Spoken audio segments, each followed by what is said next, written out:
Hello and welcome to this Hog4 tutorial, which will give you a tour of the layout of a new show using Hog4 PC. We will first of all look at the window on the left, which represents the left-hand display on the physical consoles. Along the top we have the Views toolbar. You will notice on a new show file that the first 6 views have already been recorded. These can be changed, or new views can be added by arranging the windows as you would like, holding down the record key and pressing any of the views buttons. To quickly name your view, press the set key.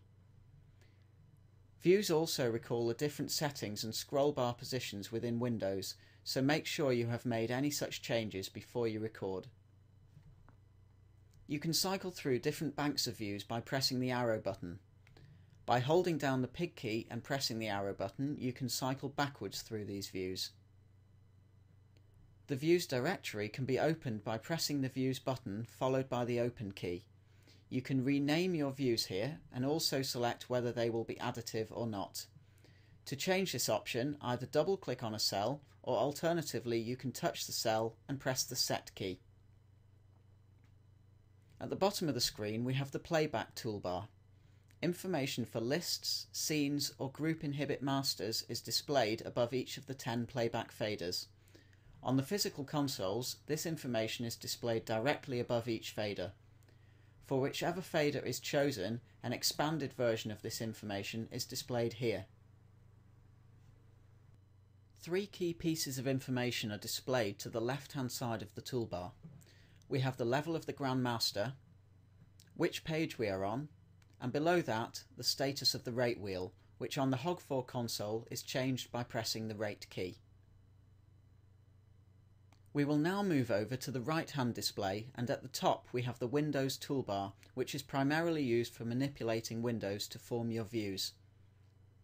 At the left-hand side of the toolbar we have 4 buttons which offer quick access to some key windows. Unlike recalling views, these windows will open in the same size and position with the same settings as when they were last closed, without the need to re-record them. If we open the output window, the next 4 buttons allow us to navigate around that window by moving right, left, down and up. We can copy the screen, change the size of the screen and move it around the window. We can also move that window onto a different display. We can maximize the window, and focus will toggle between different windows, making them the active window. By unlocking, we are then able to manually resize the window and move it to wherever we like.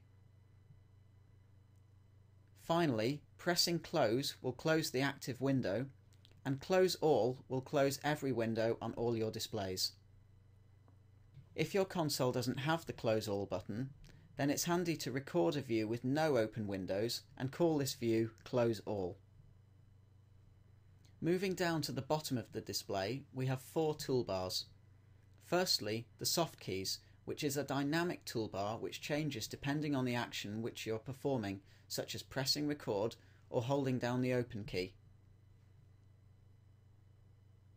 Above that, we have the command line, where your selections and commands will be displayed. To the right of the command line we have the status of the function keys, whether they are acting as kind keys or command keys. Toggle between these 2 modes by holding down pig and pressing the enter key. Next we have the status of the trackball, indicating whether it is used as a mouse or for the pan and tilt of moving lights. On the Hog4 and Fullbore 4 consoles, by default this mode is changed by pressing the top right of the trackball buttons. Moving along we have the status of the keyboard, whether it is used for text entry or for shortcuts for the console. Pressing the pause break key on the keyboard toggles between these 2 modes. As in the playback toolbar, here we have a second indication of the page we are using. Our active editor is shown here, and next to that our chosen master, an indication of the status of the network and the time. Above the command line is the parameter toolbar. When a fixture is selected and an encoder wheel turned, the value for that parameter is displayed in the associated box.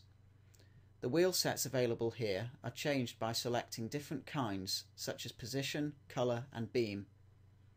You can also create your own wheel sets and recall these quickly using the user kind keys, and this will be covered in a future tutorial. The slotted toolbar allows quick access to slotted parameters such as colour and gobo wheels. To the right, we also have quick access to control commands such as lamp on, lamp off and reset. In the next tutorial, we will take a detailed look at patching fixtures.